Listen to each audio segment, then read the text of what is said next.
Hi planner babes and wellness warriors. You might be asking yourself, how do I use my empty monthly spread in a wellness planner? I'm going to show you ideas and inspiration through my own experiences so that you can reach your wellness goals and keep a log of your wellness journey. Okay, let's begin. First, I'm going to be showing you some of my inspiration spreads. This is an idea I came up with on my own after trying to figure out how am I going to fill out this blank spread.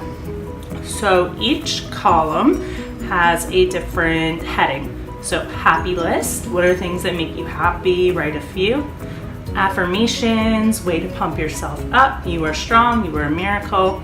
Self-care, ways that you took care of yourself, like being in nature, things that you're grateful for. Some quotes, of course, bipolar queen Carrie Fisher. Eleanor Roosevelt had a nice quote here. Another Carrie Fisher, in my opinion, living with manic depression takes a tremendous amount of balls. That's a very nice quote, I like that. Habit check-in, so whatever habits you've established for the week, how are you doing with them? What challenges are you facing? How do you need help? And then mental health, just a little check-in, like your anxiety, a little manic, and all these things that you can bring up with your doctor too. So this is a perfect planner to bring with you and just note what you want to speak about. So I have the same thing here in November. I did a nice little green and blue theme, and then I used some of the seasonal stickers from the little pack that I have, and they're all the Valentine's Day ones because I love hearts. So kind of the same thing, just fill it in. Don't put too many stickers in so that you have room to fill it out. And then my last inspiration spread, I have a little divider in here. Okay, I hope this isn't too loud. So I just label it like that. And then I put my wellness warrior with my planner, Fitbit, and nice coffee, basically me. And then I just filled in the spread with all the different sections. So I started getting the hang of it here, and I really like how this turned out. If you have bipolar disorder, you know that mood tracking is a really important part of that to figure out where you're at. If you're too up, you're too down, you're stable, whatever's going on. And so here I have a rating system that I made up. So 5 neutral, 9 to 10 manic, 0 to 4 is depressed, so you want to be around 6 to 8. So every day I wrote a little blurb about the day and then the rating in the corner. I didn't continue this because it was a little confusing for me because we do this rating system in the group I go to, so it was confusing me between my new mood and my day.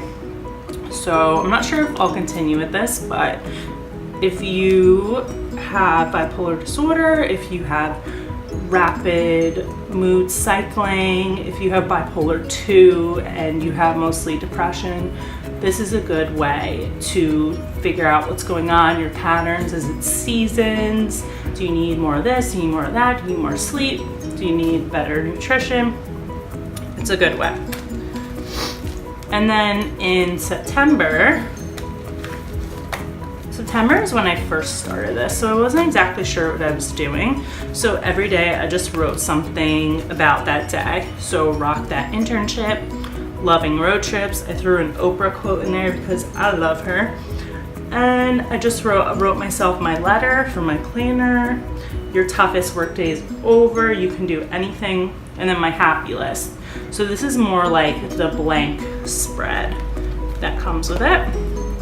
And what I plan to work on in January is a sleep spread, so time and quality of sleep.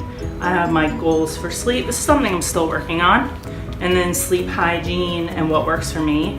I'm gonna do another another video on this because I think this is a really, really important topic. And I get a lot of my information from this book. This is my favorite book on bipolar disorder, bipolar not so much, because it talks more about bipolar disorder as a spectrum, kind of like autism, so you can fall anywhere in the spectrum. You don't have to be one certain way or another certain way. And this has a lot of information about the new medications that come out or have come out. It has a lot of information about lithium, which is a medication I take, and it has a whole section on sleep. It has ways that you can use different sorts of media to help yourself. It's a great book. Very non sequitur, but that's fine.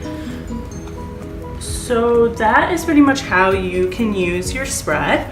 I would say experiment, change it up, be creative, and do your best to keep up with it. If you don't do it every day, don't beat yourself up. Just fill it in when you can, or leave it blank if you're not sure. It's for you, so it's whatever works for you. I've also tried to do in a calendar different habits, like how much sugar I'm eating. You can do different fitness goals. There's a million things that you can come up with. Anything that you're working on, you can do a whole spread that's just gratitude, a whole spread that's just quotes. Just make it work for you. Make sure it's something that could fit in a little box like that. So that's what's been going on with the monthly spreads. I hope you can get some inspiration there so that you can reach your wellness goals and just keep track of how you're working on your wellness journey.